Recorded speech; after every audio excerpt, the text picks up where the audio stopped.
اعوذ باللہ من الشیطان الرجیم بسم اللہ الرحمن الرحیم اللہم وفقنا لما تحب وترضى واجعل عاقبۃ امورنا خیرا ولا تکلنا الی انفسنا طرفۃ عین ابدا۔ سنن الہی در قرآن کریم و سنت عبودیت موضوع کلام ہے۔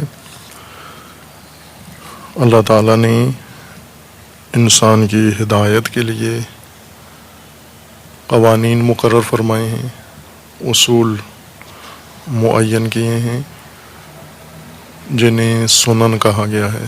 سنت کی جمع ہے، سنت طریقے کو کہتے ہیں۔ طریق راستہ جسے انسان طے کرتا ہے۔ ہدایت کے اصول الہی راستے ہیں، طریق ہیں، اس وجہ سے انہیں سنت کہا گیا ہے اور اس کی جمع سنن ہے۔ انسانی ہدایت، انسانی نجات کے لیے واحد راستہ یہی قوانین ہیں، الہی و سنن ہیں۔ ان سنن کی یقینی انجام دہی کے لیے کہ حتماً انسان ان کو اپنائے، پہلا قانون سنت عبودیت ہے، طریق عبودیت ہے کہ انسان مقام عبودیت اپنائے و اختیار کرے۔ عبودیت انسان کی آمادگی کا نام ہے اطاعت کے لیے، اور اللہ تعالیٰ کے فرامین کو بجا لانے کے لیے جو کچھ رب تعالیٰ کی جانب سے انسان کو دستور صادر ہوتا ہے اسے من و ان بجا لانے کے لیے آمادگی کا نام عبودیت ہے۔ عرب اپنی زبان میں تعبد یا معبد اسی آمادہ راستے کو کہتے ہیں جو چلنے کے لیے آمادہ ہو، بالکل تیار ہو، اس کی رکاوٹیں، اس کے نشیب و فراز اور اس کی ناہمواریاں ختم کر دی گئی ہوں، بالکل ہموار ملائم راستہ بنا دیا گیا ہو، جیسے آج کل بناتے ہیں، جس کو ہم پکے راستے یا پکی سڑکیں کہتے ہیں۔ اگر اس طرح سے ایک راستہ بنا کر ہموار کر کے رفت و آمد کے لیے تیار کر دیا گیا ہو اسے طریق معبد کہتے ہیں۔ انسان معبد یا انسانی عبد، عباد اللہ انہی انسانوں کو کہتے ہیں جنہوں نے اپنے وجود میں ناہمواریاں اور رکاوٹیں ساری ہٹا دی ہیں اور اطاعت الہی کے لیے آمادہ ہیں، تیار ہیں۔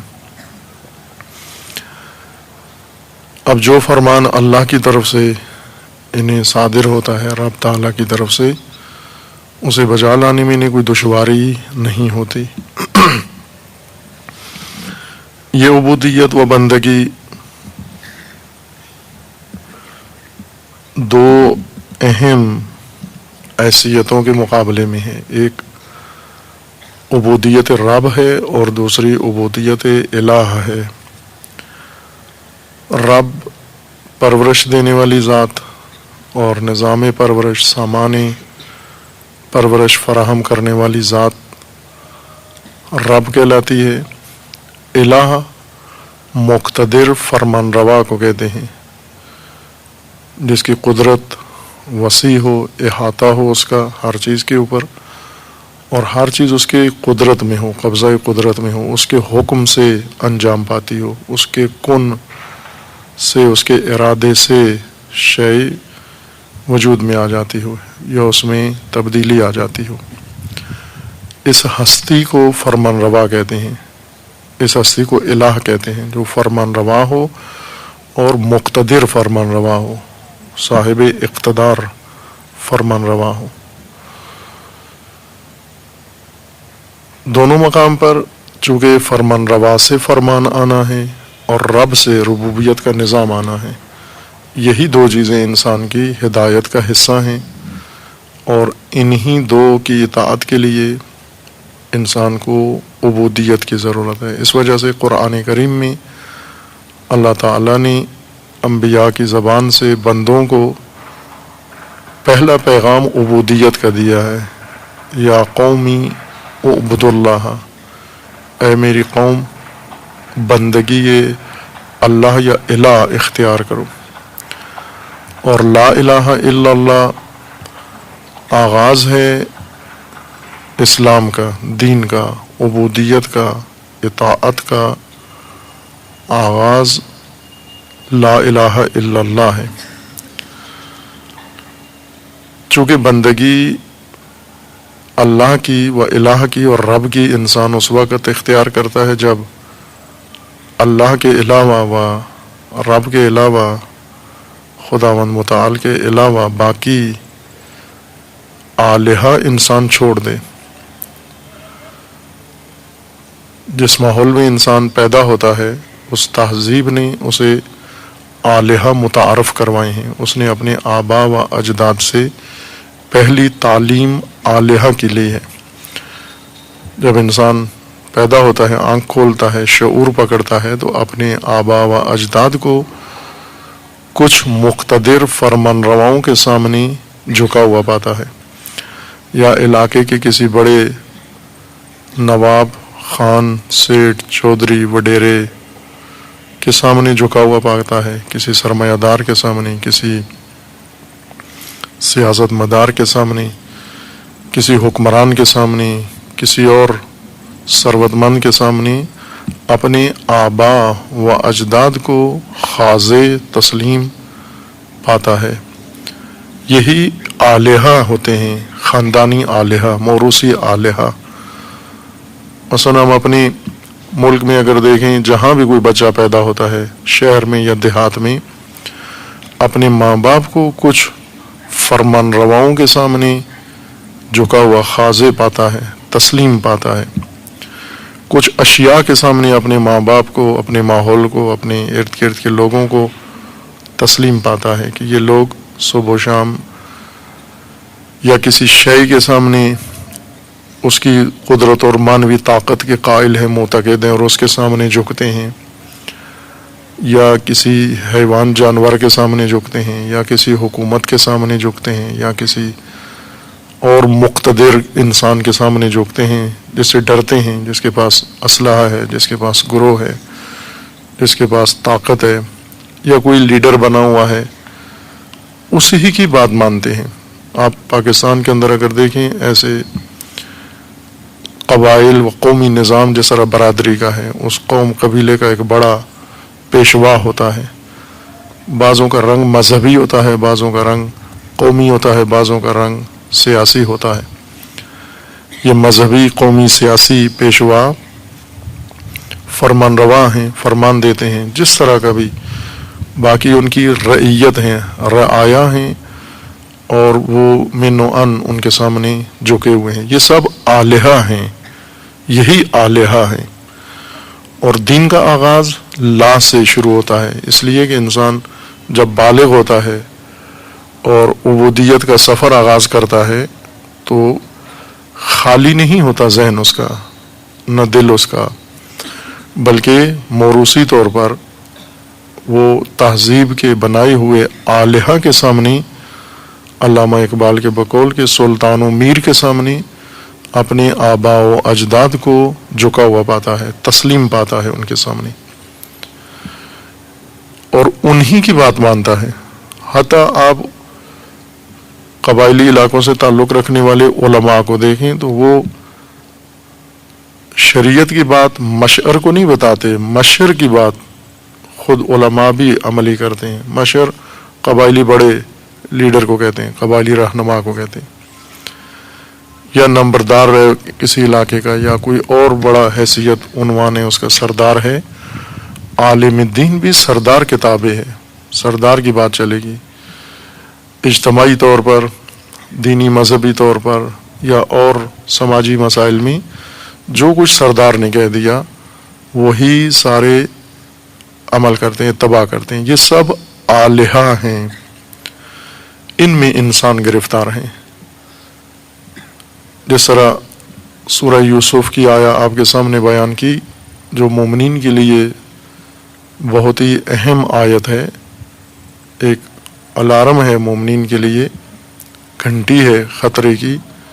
وَمَا يُؤْمِنُ أَكْثَرُهُمْ بِاللَّهِ إِلَّا وَهُمْ مُشْرِكُونَ، جو لوگ یہ ایمان لائے ہیں ان کے ایمان میں شرک ہے، اکثر مومن مشرک ہیں۔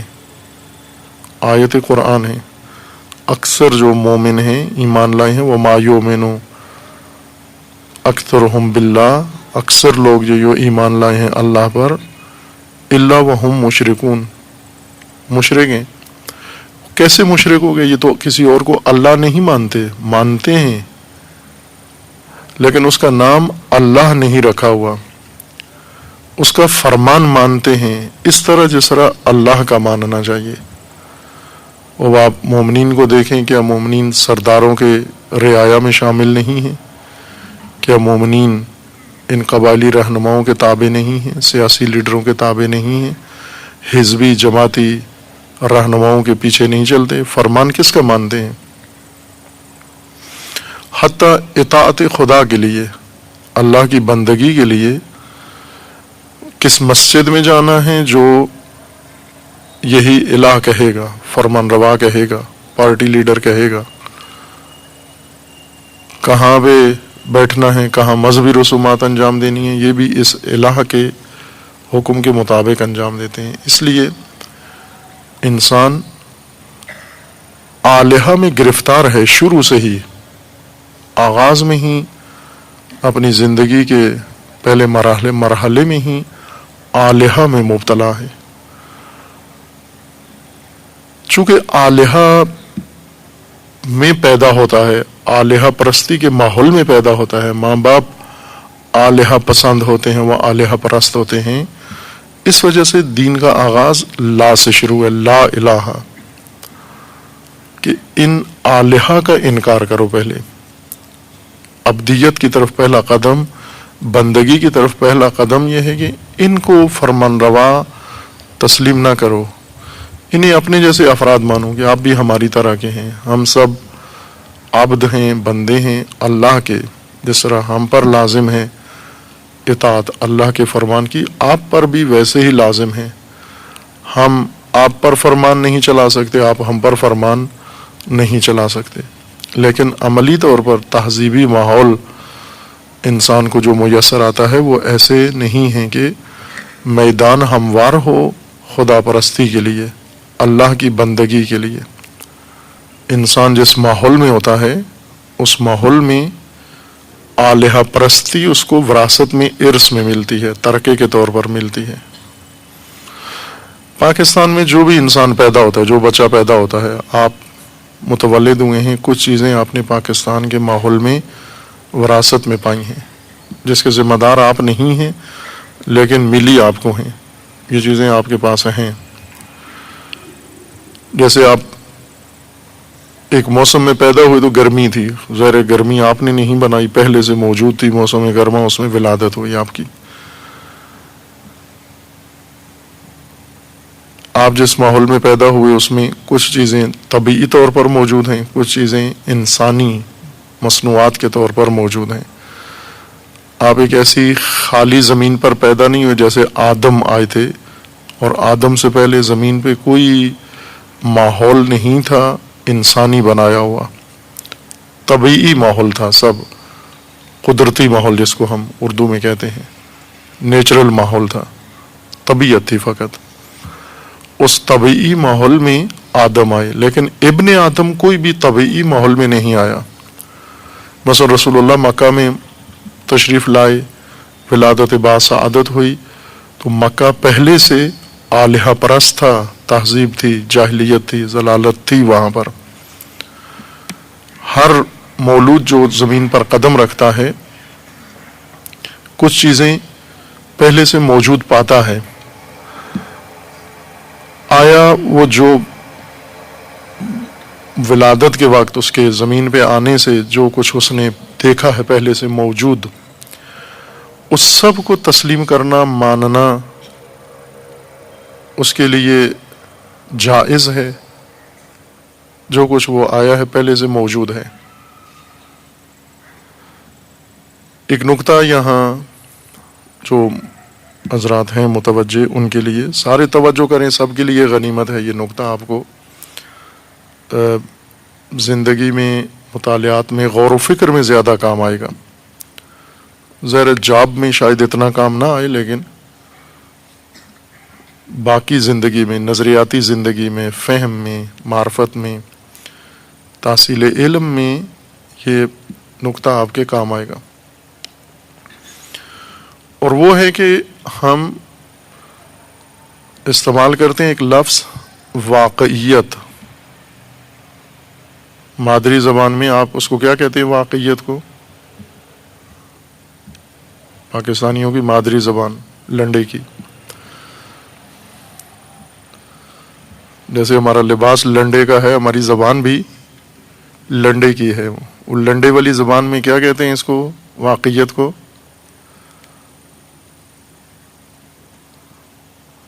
اتنی نہیں پڑھی آپ نے؟ لنڈے کی زبان میں کیا کہتے ہیں بھلے؟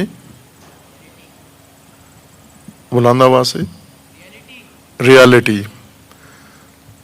واقعیت اردو لفظ ہے، فارسی بھی ہے، عربی بھی ہے۔ اصل عربی ہے لیکن باقی زبانوں میں بھی رائج ہو گیا ہے۔ واقعیت، واقع، واقعہ، وقوع، اس سے ہے واقعیت۔ واو الف قاف عین یہ تے، واقعیت۔ لنڈے کی زبان میں اس کو کہتے ہیں ریالٹی۔ اور جب ہم واقعیت سے مراد کیا ہوتی ہے کہ جو چیز اس وقت ہے، پڑی ہوئی ہے، ایک چیز واقع ہے، وقوع پذیر ہو چکی ہے۔ جیسے مثلا آپ جاتے ہیں روڈ پہ اور وہاں ایکسیڈنٹ ہوا ہے، اب یہ ایکسیڈنٹ ایک واقعیت ہے، یعنی ہو گیا ہے، گاڑی ٹوٹی ہوئی ہے، موٹر سائیکل گرا ہوا ہے، موٹر سائیکل سوال نالے میں پڑا ہوا ہے اور کوئی اس کی مدد نہیں کر رہا۔ یہ ایک وقوع ہے، ایک عمل ہے جو ہو چکا ہے، اس کو واقعیت کہتے ہیں۔ جو چیز وقوع پذیر ہو گئی ہے یہ ریالٹی ہے۔ اور اسی میں کہتے ہیں ساتھ ایک ریالٹی کے ساتھ ایک لفظ اور لگاتے ہیں اکثر، گراؤنڈ ریالٹی۔ لنڈے میں، لنڈے کی زبان میں کہتے ہیں گراؤنڈ ریالٹی، یعنی زمینی واقعات۔ یہ واقعات ہیں زمینی اس وقت۔ کیا واقعات ہیں زمینی؟ مثلا پاکستان میں کیا واقعات ہیں زمینی جو اس وقت ہیں؟ وہ یہ ہیں کہ یہاں مختلف مسالک ہیں، مختلف مذاہب ہیں، مختلف پارٹیاں ہیں، مختلف تنظیمیں ہیں، مختلف گروہ ہیں اور ان کے لیڈر ہیں، اور ہر طبقہ اپنے لیڈر کے پیچھے ہے۔ یہ واقعیت ہے، گراؤنڈ ریالٹی ہے، یہ ایسا ہی ہے۔ خوب آپ جیسے منڈی میں جاتے ہیں، وہاں بہت کچھ پڑا ہوا ہے، اچھا فروٹ پڑا ہوا ہے، داغا ہوا پڑا ہوا ہے، خراب پڑا ہوا ہے، مہنگا پڑا ہوا ہے، چوری کا مال بھی وہاں پڑا ہوا ہے۔ بہت سارے لوگ ہیں نا چوری کر کے لے آتے ہیں کہیں سے، ٹرک آ رہا تھا منڈی میں، راستے میں چوروں نے لوٹ لیا ٹرک اور خود آ کے منڈی میں بیچ دیا۔ یہ ساری چیزیں مارکیٹ کے اندر بازار میں موجود ہیں، ان کو گراؤنڈ ریالٹی کہتے ہیں۔ اور اب ادھر سے ایک انسان، باشعور انسان، مومن، یہ جاتا ہے مارکیٹ میں، بازار میں، کیا کرے؟ اس گراؤنڈ ریالٹی کو کیا کرے؟ یہ واقعات جو آگے ڈھیر لگا ہوا ہے، کریٹ بڑھے ہوئے پڑے ہوئے ہیں واقعات کے، ان کو کیا کرے یہ شخص؟ آیا مانتا جائے ان کو یہ سب ٹھیک ہیں، چونکہ ہو چکی ہیں، چونکہ یہ ہو گیا ہے، یہ کام موجود ہے اس وقت، وقوع پذیر ہو گیا ہے، یہ وقوع ہے، واقعیت کی شکل اس کو مل گئی ہے، اس نے لباس واقعیت پہن لیا ہے، بس اس وجہ سے ٹھیک ہے۔ یہ عملاً ایسے نہیں ہوتا۔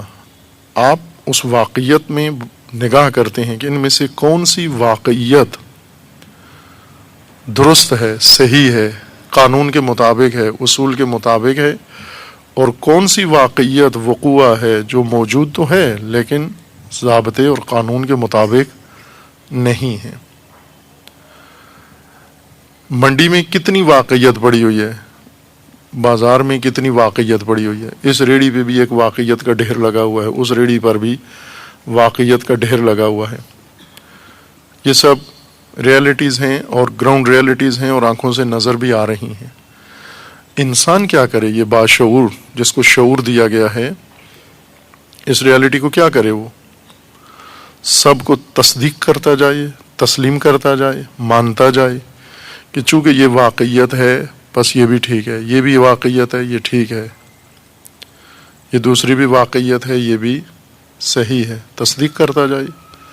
نہ، شعور کے خلاف ہے۔ شعور اس لیے دیا گیا ہے کہ واقعیات دو طرح کی ہیں۔ کچھ واقعیات ہیں جو حق کے مطابق ہیں، ان کو ہم کہیں گے حقیقت۔ وہ واقعات حق کے مطابق ہیں، حقیقت ہیں۔ واقعیت ریالٹی ہے اور حقیقت بھی ہیں، حق کے مطابق ہیں، حق کے ساتھ سازگار واقعات ہیں۔ اس کو کیا کہتے ہیں لنڈے کی زبان میں؟ مادری زبان ہماری مادری لباس کی طرح ہے نا، ابھی پاکستانیوں کا جو مادری لباس بن گیا ہے لنڈے کا، زبان بھی وہی ہے۔ کیا کہتے ہیں اس کو؟ حقیقت کو، حق کو۔ اتنی فیسیں دے دے کے پڑھتے ہو آپ، ہزاروں روپے ابھی والدین کے والے، حق کو نہیں، ریالٹی نہیں کہتے۔ رائٹ بھی کہتے ہیں لیکن حق جو حقیقت کے معنوں میں ہو، حقیقت، ٹروتھ کہتے ہیں اس کو۔ ٹھیک ہے، یہ لنڈا صحیح پڑھا انہوں، ٹروتھ کہتے ہیں اس کو۔ حق کے مطابق ہے یہ واقعیت، یہ ریالٹی ٹروتھ بھی ہے، دوسری ریالٹی ہے لیکن یہ ٹروتھ نہیں ہے، حق کے مطابق نہیں ہے، حقیقت کے مطابقت نہیں رکھتی۔ شعور یہ کہتا ہے کہ جو واقعات حقیقت کے میزان کے مطابق ہیں ان واقعات کو ہم نے تصدیق کرنا ہے، لیکن جو واقعات حقیقت کے مطابق نہیں ہیں ان واقعات کو تبدیل کرنا ہے، بدلنا ہے اور حقیقت کے ساتھ مطابقت دینی ہے، حقیقت کے مطابق بنانا ہے۔ مثلا آپ پیدا ہوئے اور آپ نے دیکھا کہ آپ کی موروثی آبائی زمین وہ چچا نے قبضے میں کر لی ہے، آپ کی پیدائش سے پہلے ہی اس نے اپنے نام لکھوا لی تھی، ہیر پھیر سے، دھوکے سے۔ اب جب آپ پیدا ہوئے تو دیکھا کہ زمین میری ہے، میرے باپ کی ہے، لیکن چچا نے چالاکی سے اپنے نام کروا لی۔ یہ واقعیت ہے، ہو چکا ہے یہ کام، اس کے نام قانوناً منتقل ہو گئی ہے، پٹواری نے اس کے نام لکھ دی ہے۔ آپ کا کیا فریضہ ہے ابھی اس واقعیت کے سامنے؟ یہ ریالٹی ہے کہ وہ زمین اس نے اپنے نام کروا لی ہے آپ کی۔ کیا کرنا چاہیے ہمیں؟ اس واقعیت کو تسلیم کر لیں، یہ گراؤنڈ ریالٹی ہے، یہ میدانی زمینی واقعیت ہے کہ ایسے ہے۔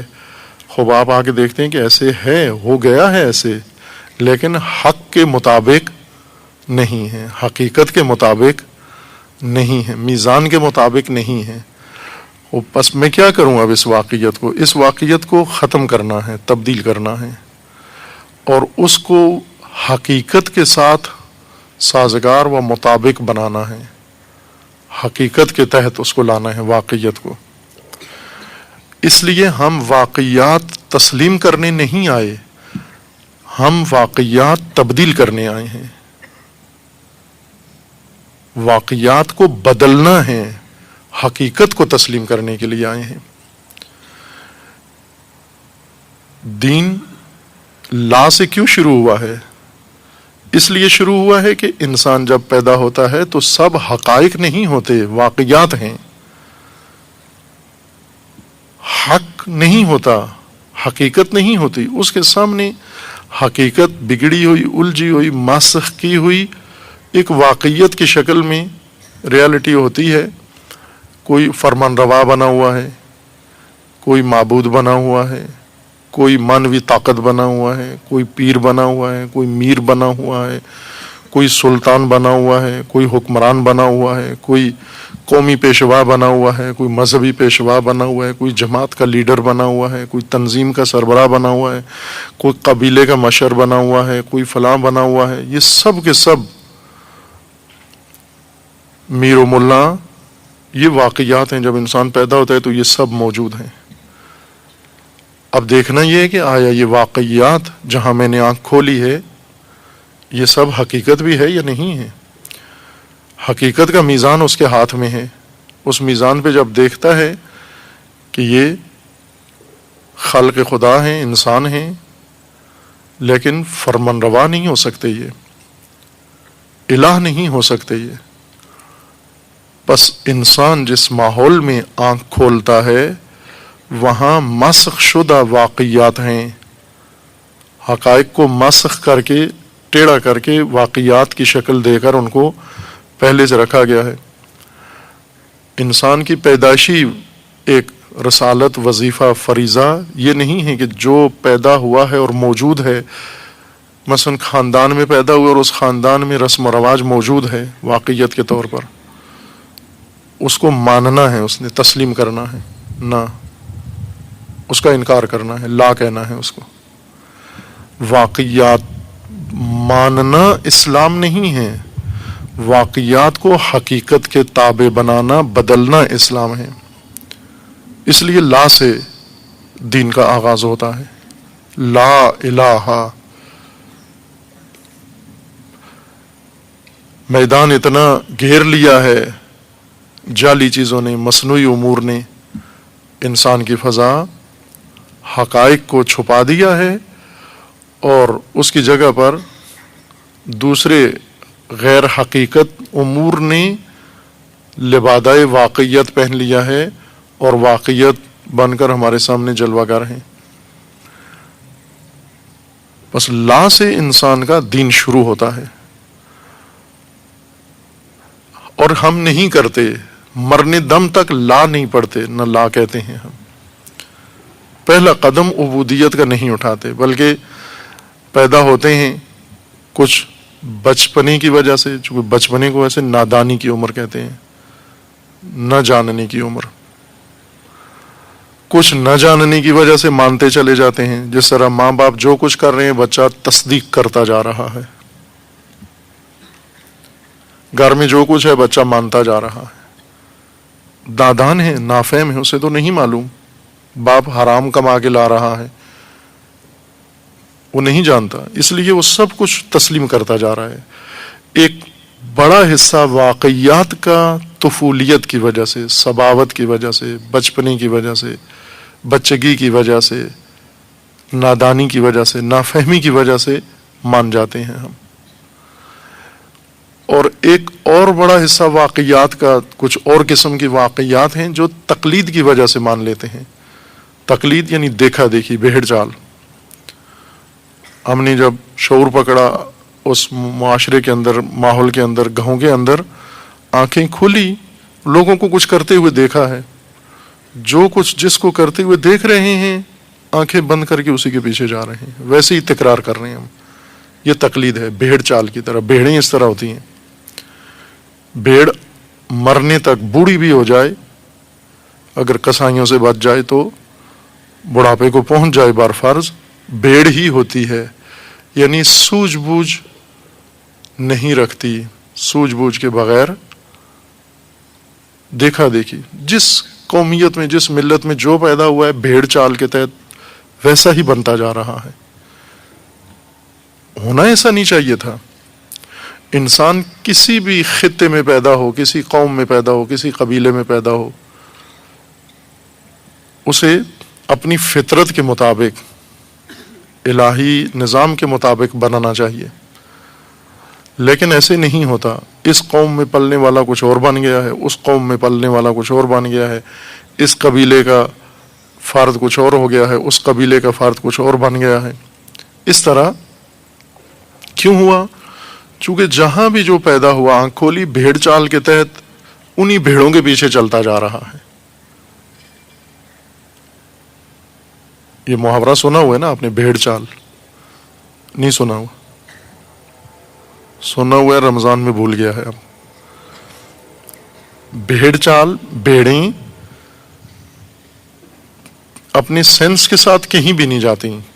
جدھر پہلی بھیڑ کا منہ ہو جائے, اور پہلی بھیڑ بھی کوئی سوچ کے چراگاہ کی طرف یا خطر کی طرف, اسے کچھ پتہ نہیں ہوتا ہے, اس کا جدھر منہ ہو جائے چل پڑتی ہے, اور پیچھے سارا ریوڑ اس کے ساتھ. چند سال پہلے ایک خبر ترکی سے آئی تھی, مشہور ہوئی تھی نیوز ایجنسیز میں, کہ بہت بڑی مقدار میں کئی سو بھیڑوں نے اجتماعی خودکشی کی ہے.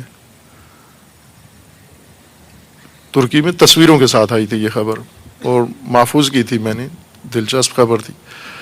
اجتماعی خودکشی کی یہ بھیڑوں نے, کئی سو بھیڑوں نے. خودکشی یہ تھی کہ وہ پہاڑی پہ چراگاہ میں چر رہی تھیں, اور اسی چراگاہ میں ایک کھائی تھی بہت گہری, درہ, اور ساری بھیڑیں آئیں دوڑتی دوڑتی, اور کوئی بھیڑیا یا خطر نہیں تھا, یا چرواہے نے انہیں نہیں ہانکا تھا, کوئی کچھ بھی نہیں ہوا تھا. وہ ساری رضاکارانہ طور پر آتی اور اس کھائی میں چھلانگ لگاتی, جو کئی 100 فٹ نیچے گہری تھی, اور اوپر نیچے گرتی گئیں اور مرتی گئیں. آخری بھیڑیں, جو وہ بہت بڑا ڈھیر لگ گیا, کئی 100 بھیڑیں جب گریں اور مر گئیں, تو آخری بھیڑیں زخمی ہوئیں, چونکہ وہ جب گرتی تھی تو نیچے نرم ڈھیر تھا بھیڑوں کا, ان میں سے کچھ 100 زخمی ہوئیں, اور باقی ساری مر گئیں وہاں پر. اور پھر دانشور سارے جمع ہو گئے اس اجتماعی حادثے کے اسباب ڈھونڈنے کے لیے, کہ بھیڑوں کی خودکشی کا سبب کیا ہے. وہ بھیڑوں کی خودکشی کا سبب بھیڑ چال ہے. پہلی بھیڑ کھائی میں گری, دوسری بھیڑ چونکہ بھیڑ ہے, اس نے نہیں دیکھنا کہ یہ پہلی گر کے مر گئی ہے, ہلاک ہو گئی, اور میں عبرت لوں یہاں سے, میں واپس آ جاؤں. اس بھیڑ نے دیکھا دیکھی چلنا ہے. جو اس سے ہو گیا, وہ اس پہلی کا ممکن ہے پاؤں پھسل گیا ہو, غلطی سے گر گئی ہو, لیکن دوسری نے دیکھا کہ یہ گری ہے تو اب میرا کام بھی وہی کام کرنا ہے جو اس نے کیا ہے. اور اس طرح کرتے کرتے کئی 100 بھیڑیں گریں, اور اس کو نام دیا گیا اجتماعی خودکشی. یہ بھیڑ چال کا نتیجہ ہے. بھیڑ چال بھیڑوں سے بہتر انسان کے اندر ہے. جس طرح بعض جانور ہیں انسانوں والے کام کرتے ہیں, اسی طرح انسان جب جانوروں کے لیے کام کرے تو جانوروں سے بہتر کرتا ہے. مثلا انسان جب گائے بن جائے اللہ میاں کی, تو گائے سے بہتر گائے ہوتا ہے. یہ نافہمی جب دکھاتا ہے, یا جب کہتے ہیں نا بھینس کے سامنے بین بجانا, بھینس کو سمجھائیں تو کچھ بھی نہیں سمجھتی. انسان اگر بھینس بن جائے, اس کے سامنے بین بجائیں, تو بھینس سے زیادہ بہتر نافہمی دکھاتا ہے اپنی. یا اور اس طرح کے جو اعمال انسان انجام دے سکتا ہے جانوروں والے, بھیڑوں سے بہتر بھیڑ چال چلتا ہے انسان. ابھی ایک واقعہ سننے کو ملا کہ بھیڑیں کھائی میں گری مر گئیں, لیکن اقوام قرآن نے ذکر کی ہیں بھیڑ چال کے تحت مرنے والی اقوام, بھیڑ چال کے تحت تباہ ہونے والے قبائل, بھیڑ چال کے تحت ہلاک ہونے والی پارٹیاں, جماعتیں, احزاب کتنی ہیں آنکھوں کے سامنے ہو رہا ہے. آپ کے پاکستان ہی کو دیکھ لیں, 60 سال سے اگر ہم ہر 10 سال میں ایک نسل فرض کر لیں کہ 10 سال میں ایک نسل آ جاتی ہے نئی, تو 6 نسلیں ابھی تک پاکستان کی وہ کدھر جا رہی ہیں؟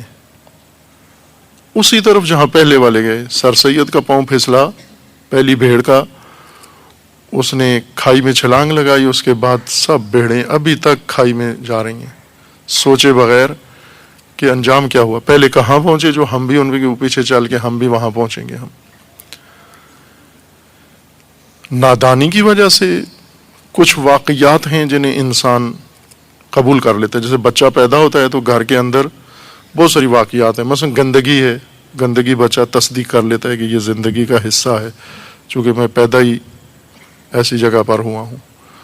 گالی گلوچ ہے ماں باپ کی زبان پر, وہ بھی مانتا جاتا ہے, تقلیداً لیتا جاتا ہے. بھیڑ چال کے تحت دیکھا دیکھی پھر اس کے بعد انسان کی تعلیم کا وقت آ جاتا ہے، سیکھنے کا وقت آتا ہے، سیکھتا ہے، مذہب سیکھتا ہے، دین سیکھتا ہے، مسجد میں جاتا ہے، مجلس میں جاتا ہے، ذاکر خطیب سے سنتا ہے، اسکول میں جاتا ہے، ٹیچر سے کچھ تلقینات سنتا ہے، پھر تلقین کا وقت آ جاتا ہے، تعلیم کے بجائے تلقینات سنتا ہے۔ ممبر پہ بیٹھے ہوئے لوگ تلقین کرتے ہیں اس کو، جیسے میت کو، مردے کو تلقین کی جاتی ہے، افہم، اسمع، سن اور سمجھ اور یہ کہنا، اسی طرح ممبر پہ بیٹھ کے تلقین کرتے ہیں، وہ تلقینات سننا شروع کر دیتا ہے۔ نافہمی بچپنے کی وجہ سے، سباوت کی وجہ سے، پھر اندھی تقلید کی وجہ سے جو انسان کی خو میں ہے، طبیعت میں ہے، بھیڑ چال، دیکھا دیکھی ماننا، اور پھر اس کے بعد تلقینات، پھر اس کے بعد آتی ہے تعلیم۔ یہ ساری چیزیں انسان کو واقعیت پرست بناتی ہیں، یعنی موجود صورتحال کا بندہ بناتی ہیں، موجود صورتحال کے سامنے انسان کو تسلیم کرواتی ہیں۔ یہ ساری چیزیں، تلقینات، تقلیدات، وہ بچپنا، نادانی، سب کچھ، تعلیمات حتی، جو واقعات ہیں، واقعات پرست بناتی ہیں۔ کیا ہیں واقعات؟ واقعات مختلف طرح کی ہیں، جیسے کہا کہ مسخ شدہ حقائق واقعات بن گئے ہیں۔ واقعات سے مراد یعنی جو چیزیں واقع ہیں، جو چیزیں اس وقت موجود ہیں، جو چیزیں زمین پہ ہیں، یہ واقعیت ہے کہ اس وقت فلاں حاکم ہے، یہ واقعیت ہے فلاں لیڈر ہے، یہ واقعیت ہے فلاں قبیلے کا بڑا ہے، یہ واقعیت ہے فلاں سردار ہے اس علاقے کا سردار وہ ہے، تو میں کیا کروں اس سردار کو، اس وڈیرے کو کیا کروں؟ یہ کبراءنا و ساداتنا، جو اضلونا کبراءنا و ساداتنا، ہمیں گمراہ کیا، اہل جہنم جا کے اللہ کو شکایت کریں گے کہ ہمیں جہنم بھیجا، ان کبراء و اکابرین نے جہنم بھیجا، ان لیڈروں نے جہنم بھیجا ہے، ان واقعات نے ہمیں جہنم بھیجا، ان فرمان رواؤں نے جہنم بھیجا ہے۔ تہذیب ہماری ہمیں واقعیت پرست بناتی ہے، جو موجود ہے اس کو مانتے جاؤ۔ دین پہلا سبق کے پڑھاتا ہے کہ انکار کرو، یہ مسخ شدہ واقعات کا انکار کرو، لا الہ۔ لیکن جب ایسی تہذیب میں دین آتا ہے، وہ دین بھی آلہہ پرست بنانا شروع کر دیتا ہے۔ ہبر و راہب بھی رب کو رب نہیں بتاتے، مسیح کو رب کہتے ہیں کہ مسیح رب ہے، مسیح کی ماں رب ہے آپ کے لیے۔ دین ہے، ہبر و راہب دین سکھا رہے ہیں، لیکن دین بھی واقعات پرست بنا رہا ہے انسان کو۔ ہمیں واقعیت پرست بننا ہے یا حق پرست بننا ہے؟ حقیقت کا تابع بننا ہے، نہ واقعیت کے تابع۔ واقعیت ہے، انکار کرو واقعیت کا، حقیقت کا انکار نہیں کرنا، حقیقت کو تسلیم کرنا ہے، حق کو تسلیم کرنا ہے۔ حق جہاں بھی ہو، جیسا بھی ہو، اگر وہ حق ہے، ممکن ہے آپ کے اعتقاد کے مطابق نہ ہو، حق کچھ اور ہے، ہم کچھ اور اعتقاد رکھتے ہیں، بدل دو اپنا اعتقاد، حق کے مطابق بناؤ۔ لیکن واقعیت ممکن ہے آپ کے عقیدے کے مطابق ہو، آپ عقیدہ رکھ رہے ہیں میرا یہ عقیدہ ہے، واقعیت بھی ایسی ہی ہے، اور وہ واقعیت حق کے خلاف ہے، اس واقعیت کا انکار کر دو۔ لا مسخ شدہ واقعات، جعلی واقعیات، وہ واقعات جو انسان نے اپنے ہاتھوں سے بنائی ہیں۔ جس طرح حضرت ابراہیم آئے تو ایک واقعات تھی، نمرود حاکم تھا، فرمان روا، خدا بنا ہوا تھا، پیشوا۔ یہ پیشوا، اس سے اوپر اور سپر پیشوا بھی بنے ہوئے تھے، اور وہ تھے بت، پتھروں کے بنے ہوئے بت۔ اب حضرت ابراہیم پیدا ہوئے ایک تہذیب میں، ایک سوسائٹی میں، ایک بچہ پیدا ہوتا ہے ایک گھر میں، اور گھر میں اب آزر ہی بت گر ہے، بت پرست ہے۔ حضرت ابراہیم نے نہ بچے گانا کام کیے کہ بچے گانا، بچے ہونے کی وجہ سے آزر کی پیروی کر لی ہو، نہ حضرت ابراہیم نے بھیڑ چال چلی یا آزر کو جو کرتے دیکھا وہی حضرت ابراہیم شروع کر دیں. نہ آزر کی تلقینات سنی اور نہ وہ نمرودی واقعیت قبول کی، بلکہ لا کیا، ان واقعات کو لا کیا، نہ لا کہا. لا کہنے کا بھی چیز ہے اور لا کرنے کی بھی چیز ہے. بعضوں کو لا کرنا ہوتا ہے. علامہ اقبال کے بقول کہ اللہ نے مومن کو شمشیر دی ہے تاکہ بعض ناحق واقعات کو لا کر دے کہ نہیں ہو آپ. کچھ چیزیں زبان سے لا ہوتی ہیں، کچھ امور شمشیر سے لا ہوتے ہیں، تلوار سے لا ہوتے ہیں. اس لیے حضرت ابراہیم نے کلہاڑا لیا اور وہ واقعات تھیں، وہ سارے بت واقعیت تھے اور بڑے مہنگے تھے، بڑی محنت سے بنے تھے. پوری قوم ان بتوں کے سامنے تسلیم تھی. سرکاری بت تھے اور تمام اس وقت کے علماء ان کے تصدیق شدہ بت تھے سارے. لیکن اس جوان نے، فتح جوان کو کہتے ہیں، لا فتح الا علی. فتح وہ فتوت رکھنے والا جوان. فتح جوان کو نہیں کہتے، اصل کہتے ہیں فتوت جس کے اندر ہو. وہ فتوت، صاحب فتوت شخص، جوان مرد جس کے اندر جوان مردی ہو وہ فتح کہلاتا ہے. وہ کہا یہ جوان مرد ہے، چونکہ بعض واقع نامرد ہوتے ہیں، بعض جوان فتوت نہیں ہوتی، مروت نہیں ہوتی، انسانیت نہیں ہوتی ان کے اندر. ان کو فتح نہیں کہہ سکتے. ہر آوارہ اوباش فتح نہیں ہوتا. صاحب فتوت ہو، صاحب مروت ہو اور صاحب عفت و حیا ہو، شہامت شجاعت ہو اس کے اندر، اس کو کہتے ہیں یہ فتح ہے، جس کے اندر جذبہ ہو قربانی کا. ورنہ ہر اوباش جو کوئی غلط کام کر رہا ہے صرف اس وجہ سے کہ بدن اس کا جوان ہے یا جوانی کے اس زمرے میں آتا ہے تو وہ فتح نہیں کہلاتا. فتوت سے فتح ہے. لوگوں سے پوچھا کس نے یہ کام کیا ہے تو سب نے کہا کہ فتح ہے، جوان ہے، اس کا نام ابراہیم ہے، اس نے کیا ہوگا یہ کام. اسے پوچھا کہ یہ آپ نے کیا ہے؟ انہوں نے جھنجھوڑا. پہلے کہا کہ ماجرا کی تفصیل بتاؤ کیسے ہوا. انہوں نے جب تفصیل بتائی کہ چھوٹے بہت ٹوٹ گئے، بڑے کے کندھے پہ کلہاڑا لٹکا ہوا تھا، تو کہا کہ شاید اسی بڑے نے کیا ہوگا، پوچھو تو صحیح بڑے سے. اب وہ ہلے، اپنے آپ میں آئے اور تسلیم ہوئے کہ واقعیت ہے، یہ ہم نادان ہیں، بتوں سے بھی بدتر ہیں ہم، کہ انہیں ہم اپنا الہ اور فرمان روا مان رہے ہیں. پھر اس کے بعد حضرت ابراہیم کا آگے پھر سزا تجویز ہوئی اور آخر تک ماجرا گیا، آگ میں ڈالا گیا، وہ گلزار بن گئی. اللہ تعالیٰ نے اس پیشوا کو جسے الہی بنانا تھا، امام، بچا لیا اس نار سے، نمرودی نار سے. لیکن حضرت ابراہیم کے سامنے اب واقعات دیکھیں. وہ واقعات ہر بچے کے سامنے ہوتی ہیں، آپ کے سامنے بھی ہیں. جہاں آپ پیدا ہوئے ہیں بالکل ہو بہو ابراہیمی ماحول میں پیدا ہوئے ہیں آپ، جس میں ابراہیم پیدا ہوئے. آپ کے گھر میں ہی ایک آزر ہے بڑا، کوئی بھی ہو، ممکن ہے ماموں ہو، ممکن ہے تایا ہو، ممکن ہے باپ ہو، ممکن ہے دادا ہو، ممکن ہے پڑوسی ہو، ممکن ہے کوئی بھی ہو. ایک آزر، ایک نہیں کئی آزر ہوں گے آپ کے اپنے محلے کے اندر. تماثیل آپ کے گھروں کے اندر، آپ کی سوسائٹی کے اندر، آپ کی تہذیب کے اندر.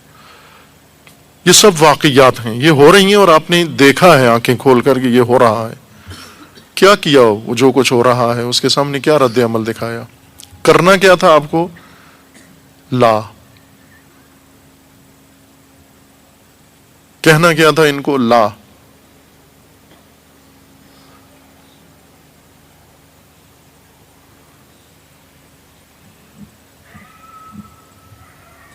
یہ براہیمی نظر و براہیمی کردار و براہیمی سیرت، قرآن مجید نے حضرت ابراہیم کو اسوہ کہا ہے، بندگی کا اسوہ، عبودیت کا اسوہ، لا کا امام، لا الہ کا امام.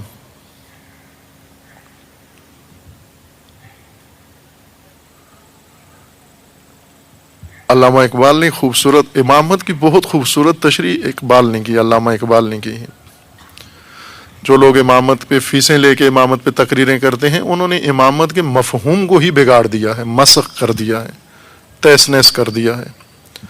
ان سے نہ سیکھیں امامت، جو فیسیں لے کے آپ کو امامت کے قصے سناتے ہیں۔ امامت کے متعلق 1 گھنٹہ بات کرنے کا لاکھ روپیہ لیتے ہیں، اور امامت کی الف سے بھی آشنا نہیں ہیں۔ علامہ اقبال سے سیکھیں امامت آپ۔ قوم کیا چیز ہے، قوموں کی امامت کیا ہے، قوم کس کو کہتے ہیں اور قوم کی امامت کیا ہوتی ہے، اس کو کیا جانیں۔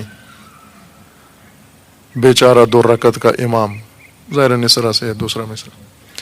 یہ 2 رکعت کا ملازم جو کسی انجمن ٹرسٹ کا ملازم ہے، تنخواہ لیتا ہے، امامت کرتا ہے، یہ ملازم 2 رکعت کا یہ کیا جانے قوم کیا ہوتی ہے، قوموں کی امامت کیا ہوتی ہے۔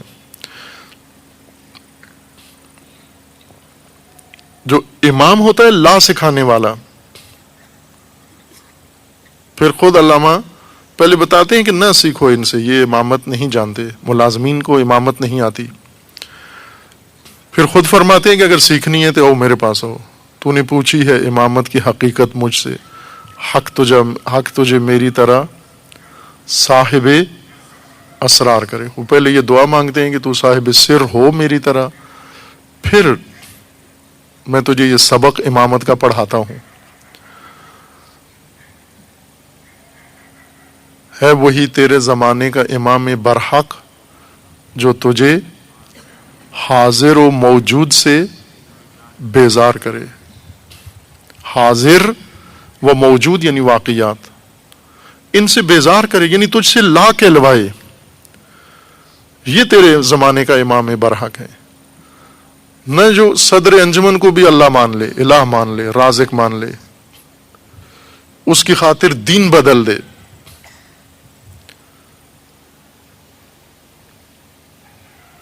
بعض اگر لوگوں کو شرعی مسائل پیش آ جاتے ہیں، عالم دین کی طرف رجوع کرتے ہیں۔ ملازم ہو اگر عالم دین، فیس لے رہا ہو، تنخواہ پہ رکھا ہوا ہو، وہ تو دیکھتا ہے ان کی رائے، منشا ان کی۔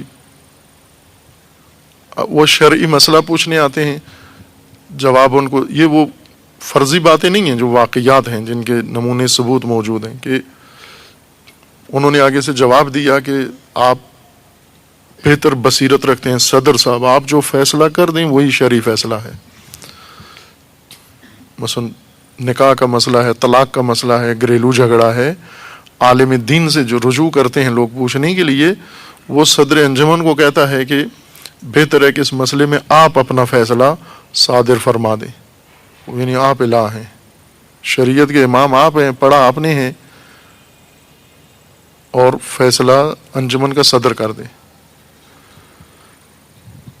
ان سے نہیں امامت ہوتی، مسخ کر کے پیش کرتے ہیں، یہ شرک بتاتے ہیں لوگوں کو، یہ ہر چیز کے تابع بناتے ہیں لوگوں کو، ہر واقعیت کا تسلیم کرتے ہیں کہ یہ واقعیت ہے، اس کے سامنے تسلیم ہو جاؤ، حالات کے سامنے تسلیم ہو جاؤ، حالات بھی الہ ہیں تمہارے۔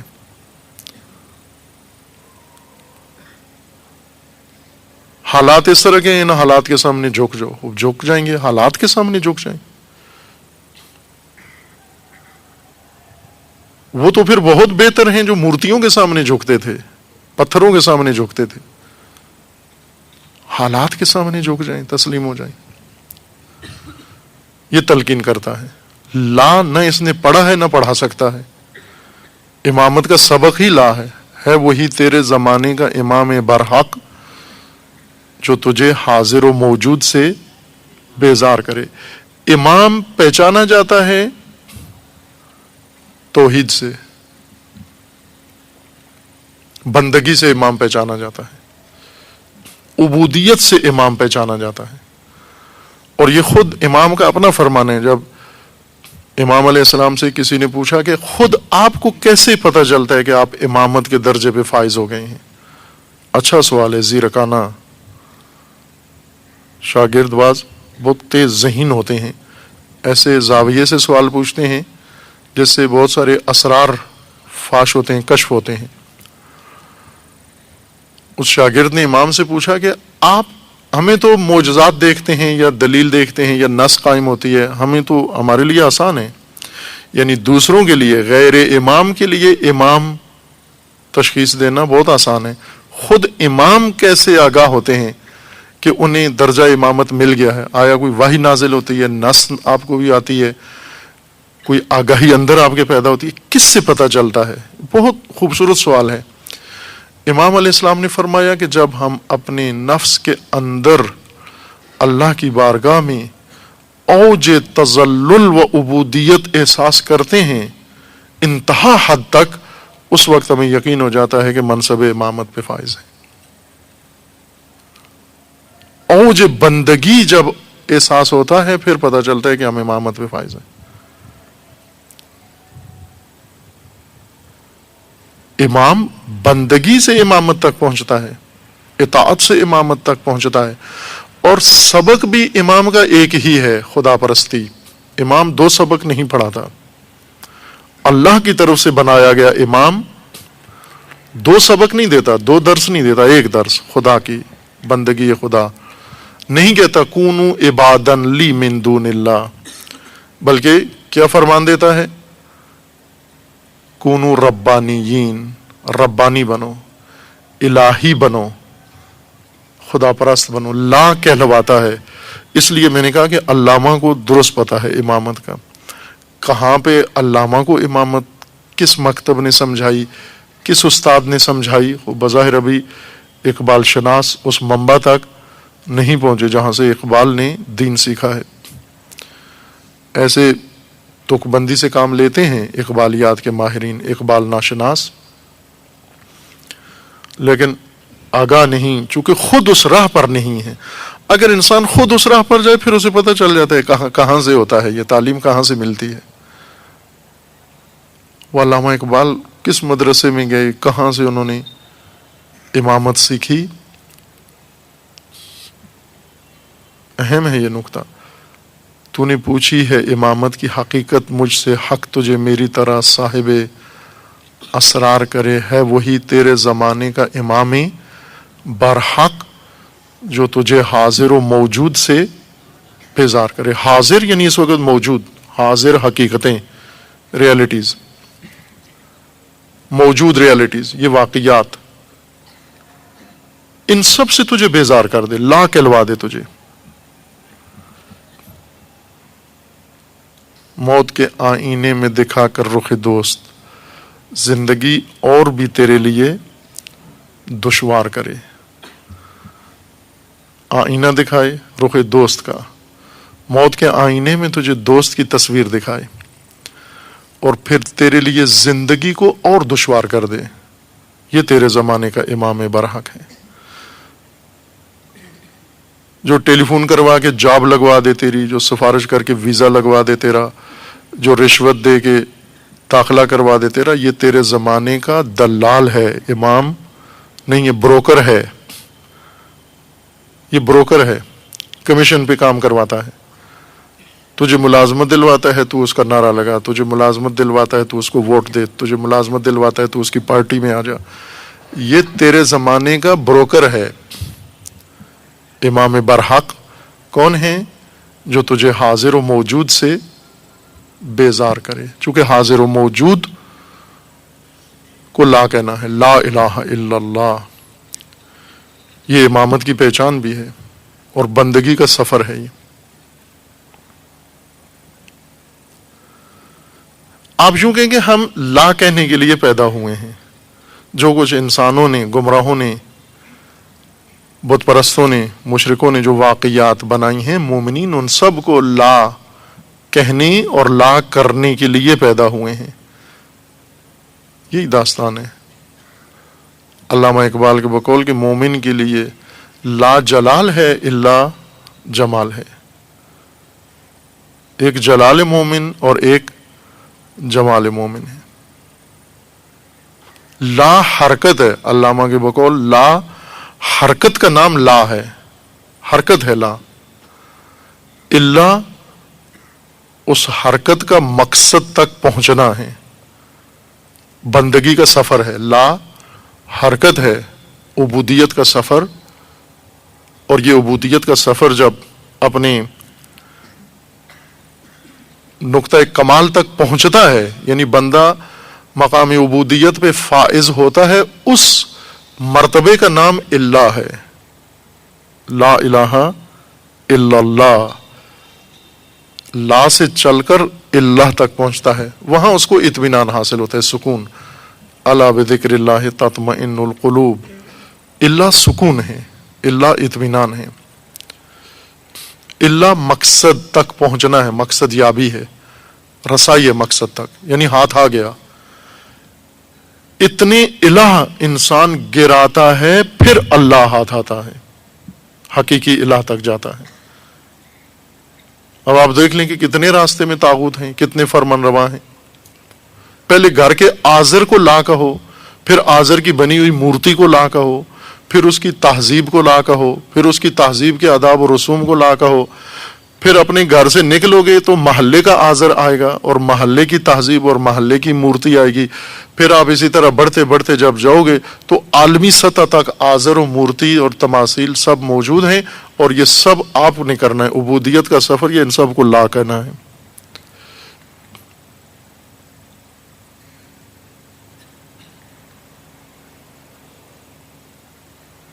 جیسے لا کہنا ہے، جس بت کو لا کہنا ہے، گرمی کے موسم میں اس بت کے سائے میں روزہ رکھ کے آدمی اور نماز پڑھے وہاں پر اسی بت کے سائے میں، اور پھر خدا سے کہ اللہم تقبل منا، خدایا قبول فرما۔ تو آیا تھا مورتی توڑنے کے لیے، تو آیا تھا آذر کو دتکارنے کے لیے،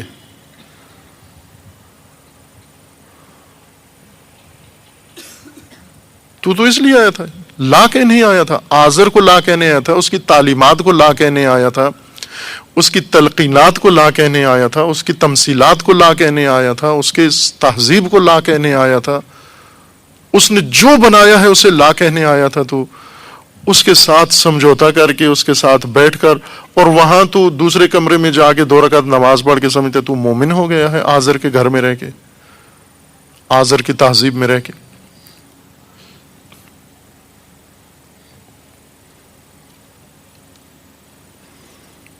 اس لیے علامہ اقبال فرماتے ہیں کہ نہیں ہیں ہم لوگ، نہ مسلمان ہیں، نہ مومن ہیں، نہ متدین ہیں، ایسے ڈکوسلا چلایا ہوا ہے، نہ سلیقہ مجھ میں خلیل کا، نہ قرینہ تجھ میں کلیم کا، نہ میں خلیل کی طرح ہوں، نہ تو کلیم کی طرح ہے، نہ تو موسیٰ کلیم کی طرح ہے، فرعون و تہذیب فرعون کو لا نہیں کہتا، اور ان کی بندگی سے نہ خود آزاد ہوتا ہے، نہ اپنی قوم کو آزاد کراتا ہے، اور نہ خلیل کی طرح ہے، نہ ابراہیم کی طرح ہے، تو نہ قرینہ تو نہ سلیقہ مجھ میں کلیم کا، نہ قرینہ تجھ میں خلیل کا۔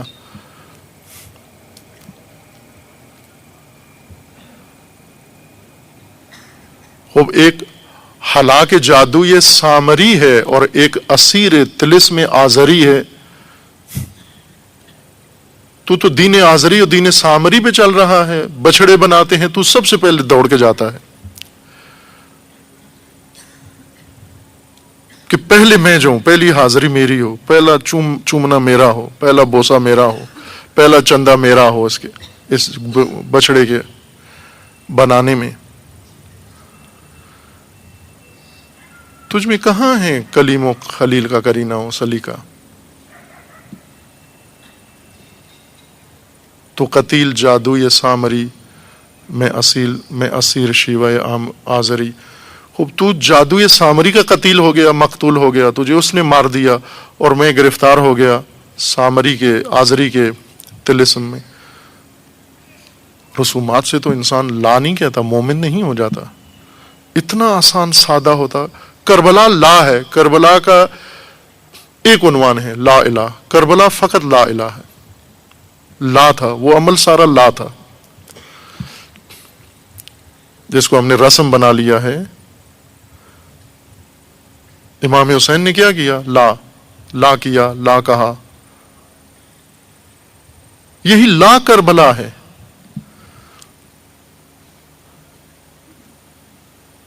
لیکن وارثان حسین کو دیکھیں، وہ کس رنگ میں چلے گئے۔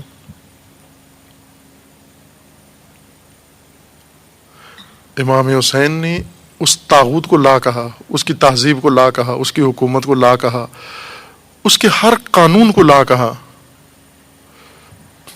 اور لا کی قیمت ہے. لا ابراہیم لا کہے تو نار نمرود ہے، حسین لا کہے لشکر عمر سعد ہے، لشکر یزید ہے سامنے. یہ قیمت ہے لا کی. وہ اگر یہ کلمہ ہے خلیل، حضرت خلیل کا عمل کلمہ ہے، حضرت امام حسین کا عمل کلمہ ہے، تو کیا ہم ابھی مسلمان بھی ہوئے ہیں؟ ابھی تو ہم نے کلمہ بھی نہیں پڑھا، ابھی تو لا الہ بھی نہیں کہا ہم نے. اور توقعات اپنی کہ جنت کے آخری مقامات ہمیں موم بتیاں جلانے پہ ملیں گے.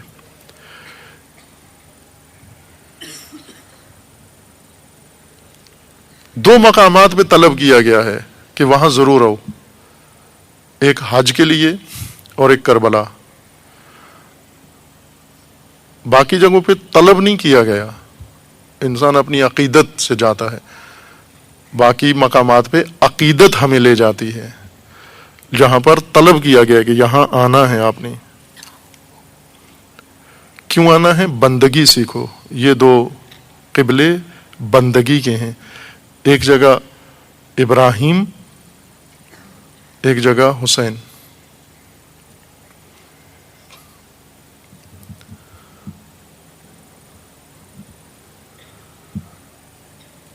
اس لیے صبر حسین، علامہ اقبال صبر حسین اور صدق خلیل،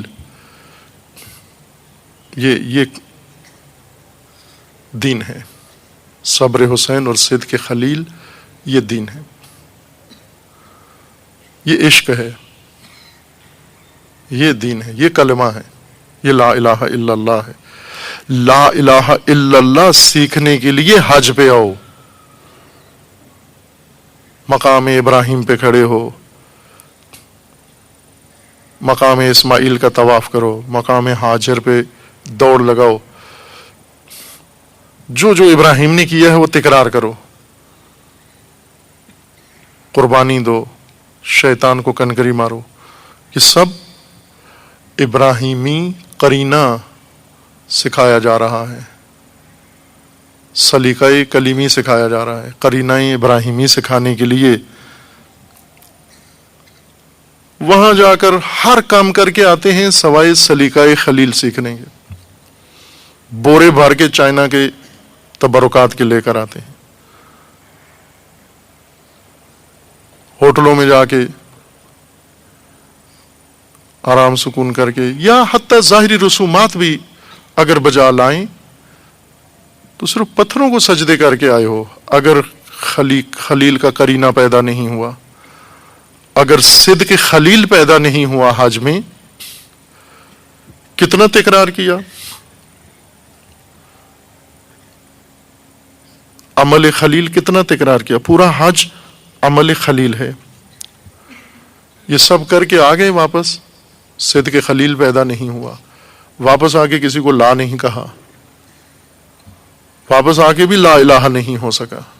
واپس آ کے بھی جو الہ چھوڑ گئے تھے پیچھے، پھر آ کے ان کو گلے لگا لیا. واپس آ کے پھر ہر آزر کی بات مانی.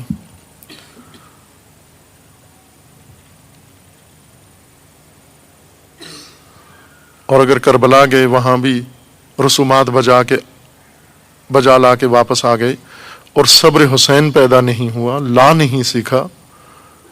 کربلا طلب کیا گیا ہے کہ آؤ وہاں آ کر کیا کرو. نہ اس نافہم حاجی کی طرح جو جا کے فقط بازاروں کے چکر لگا کے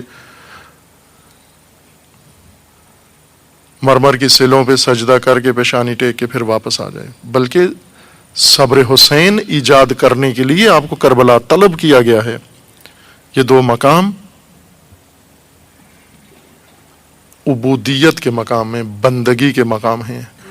عبودیت پڑھاتے ہیں، عبودیت سکھاتے ہیں. یہاں عبودیت، یہ دو مکتب ہیں، یہ دو کارگاہیں ہیں.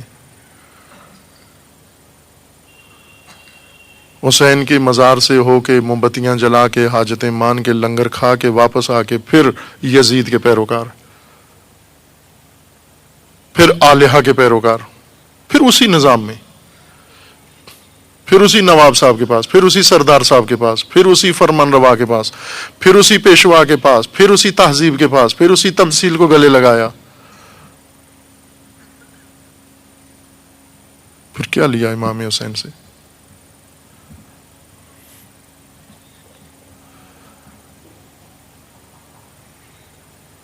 لا الہ الا اللہ، بندگی الہ، لا الہ، یہ بندگی کا پہلا قدم ہے. لا، تمام انبیاء نے یہاں سے آغاز کیا اپنی تعلیمات کا. سورہ انبیاء میں بعض آیات کا ذکر ہوا تھا.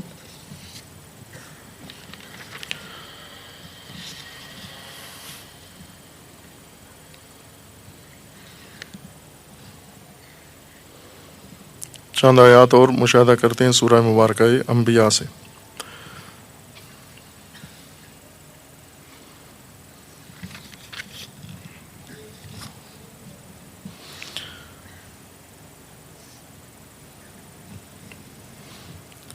قرآن کریم کا تمام انبیاء کے بارے میں سورہ مبارکہ انبیاء میں فرمانا ہے کہ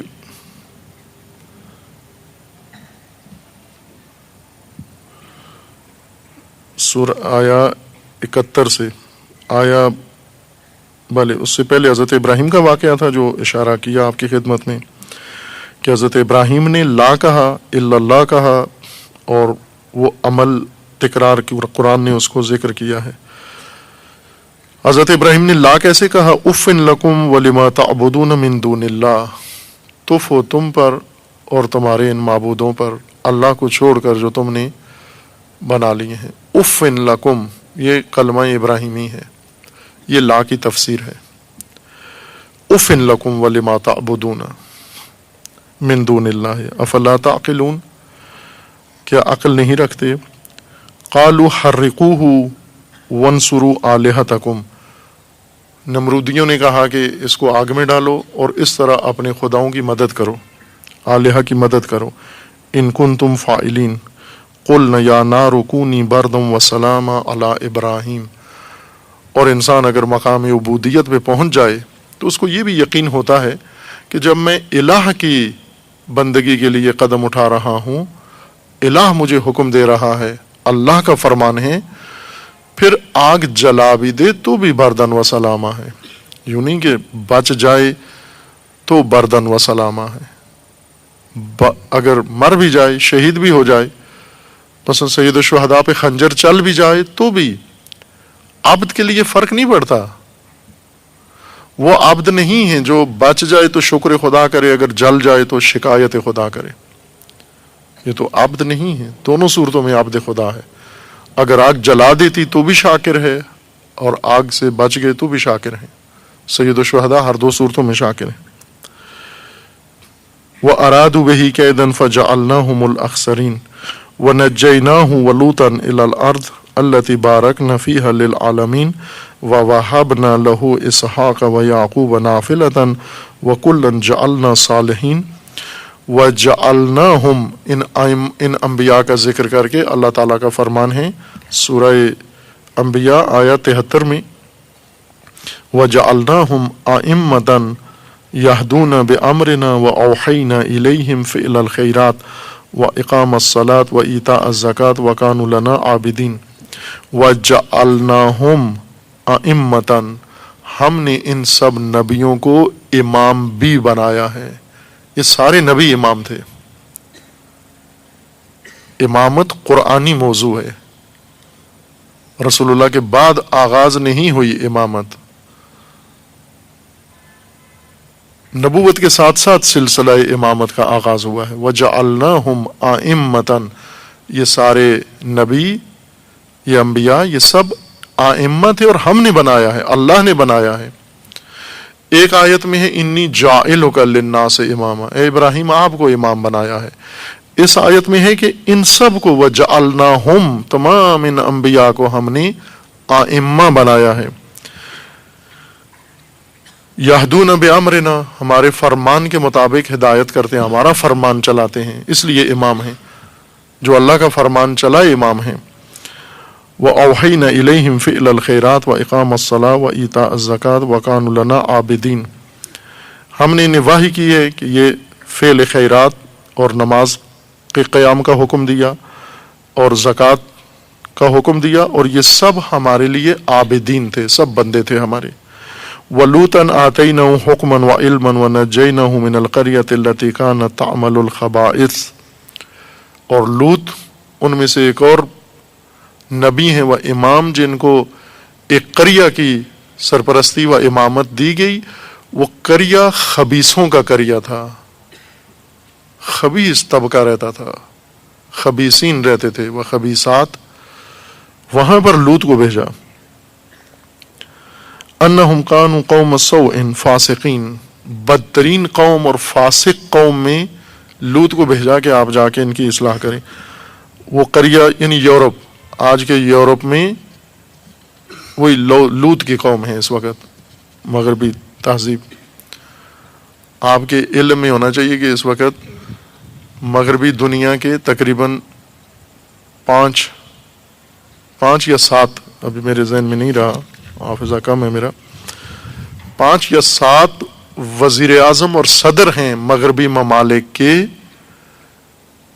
عورتیں اور مرد، جن کی شادیاں مرد کی مرد سے اور عورت کی عورت سے ہوئی ہیں، وزیر اعظم ہیں، مرد کی مرد سے شادی ہوئی ہے، وزیر اعظم بھی ہے اس ملک کا، عورت کی شادی عورت سے ہوئی ہے، وزیر اعظم بھی ہے، وہ یہی قوم لوط ہے۔ اس قوم لوط میں ہمارے جب یہ خود باختہ اور خود فراموش قوم جب جاتی ہے اس ملک سے، محروم طبقہ حریص،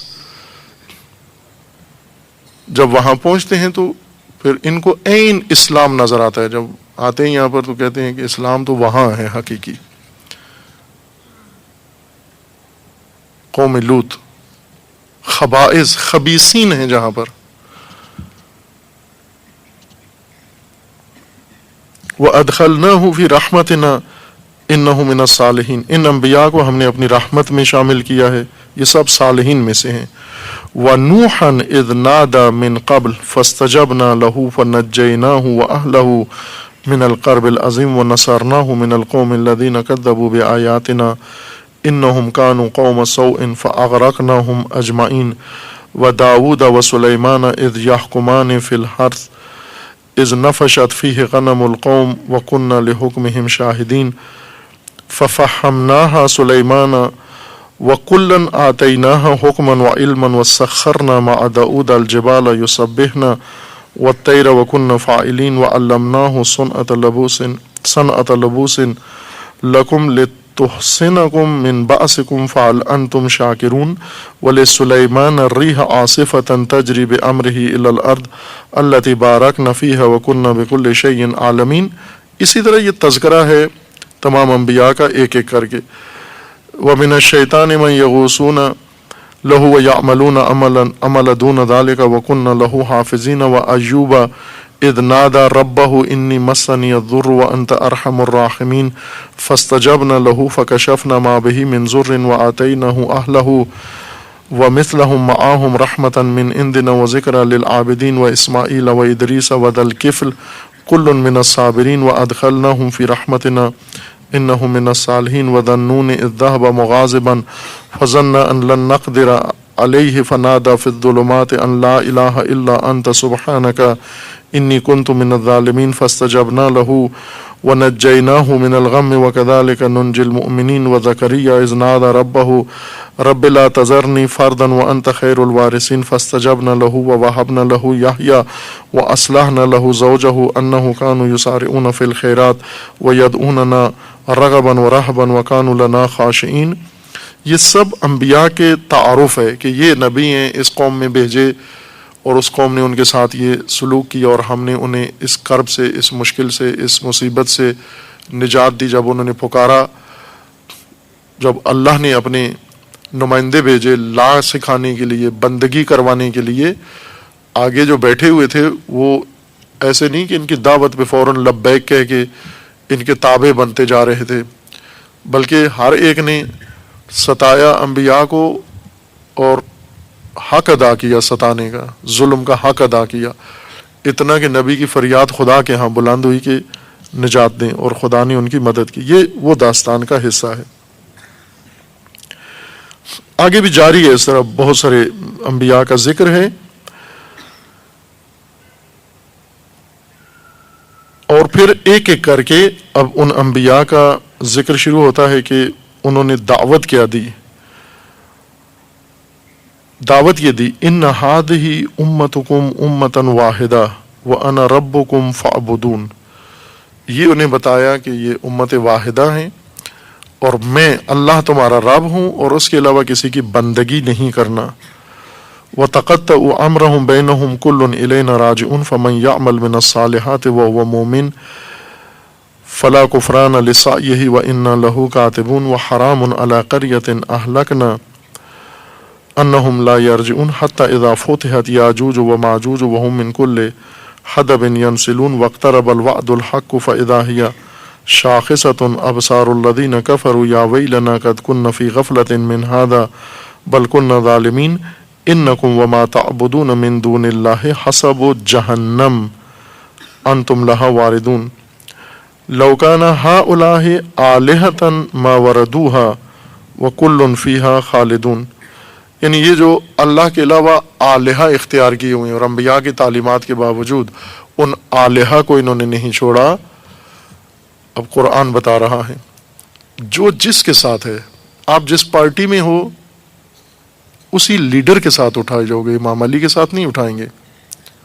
یہ توہم ذہن سے نکال دیں۔ بے شک امام حسین کا جھنڈا لے کے جائیں کسی بھی پارٹی میں، اٹھائے جاؤ گے اسی رہنما کے ساتھ، چونکہ وہ امام ہے آپ کا۔ یوم ندعو کل اناس بامامہم، اپنے پیشوا کے ساتھ اٹھایا جائے گا ہر ایک، جس کے ساتھ ہے دنیا میں، جس کے فرمان خود مانتا ہے، جس کے پیچھے چلتا ہے، اسی کے ساتھ اٹھایا جائے گا۔ یعنی آلہہ کے ساتھ اٹھایا جائے گا، ان سرداروں نوابوں کے ساتھ، جس کے سامنے آپ تسلیم ہیں، جس کے آپ احترام کر رہے ہیں، جس کی فرمان بری کر رہے ہیں، جس کے تابع فرمان ہیں، اسی کے ساتھ اٹھائیں گے۔ اور اس کے ساتھ اٹھا کے یوں نہیں کہ بڑے آگے جنت میں لے جائیں گے اس کو بھی اور آپ کو بھی، آپ کی وجہ سے اس کو بھی معاف کر دیں گے، چودھری کو بھی۔ انکم وما تعبدون من دون اللہ، تم سب اور اللہ کے علاوہ جو آلہہ اختیار کیے ہیں یہ سب حسب جہنم، یہ سب خوراک جہنم ہے، ملا کے سب کو جہنم میں ڈالا جائے گا۔ لو کان ہؤلاء آلہۃ ما وردوها، اگر یہ واقعاً آلہہ ہوتے تو جہنم میں کیوں جاتے؟ ان کے بس میں کچھ ہوتا، یہ خود کیسے جہنم میں جائیں گے؟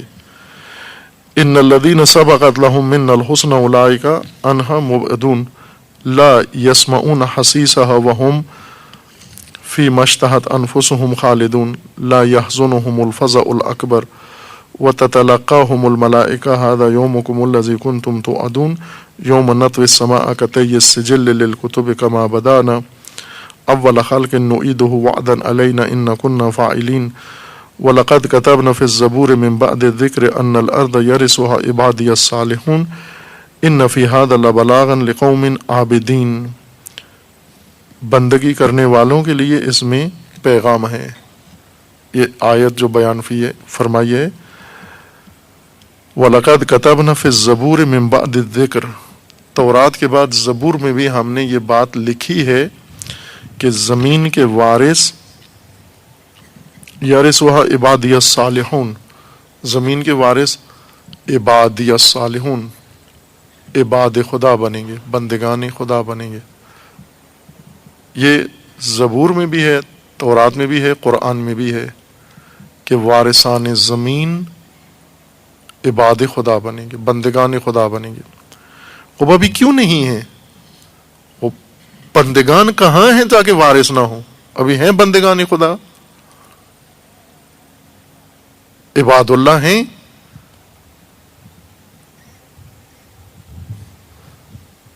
پوجا کرنے سے تو عباد خدا نہیں بنتے. زمین کے وارث ہمیشہ عباد خدا ہیں، لیکن وہ پہلے عباد خدا بنے، عبادی بنے، فقط اللہ کے بندے بنے. اللہ کی بندگی کا صلہ وراثت زمین ہے،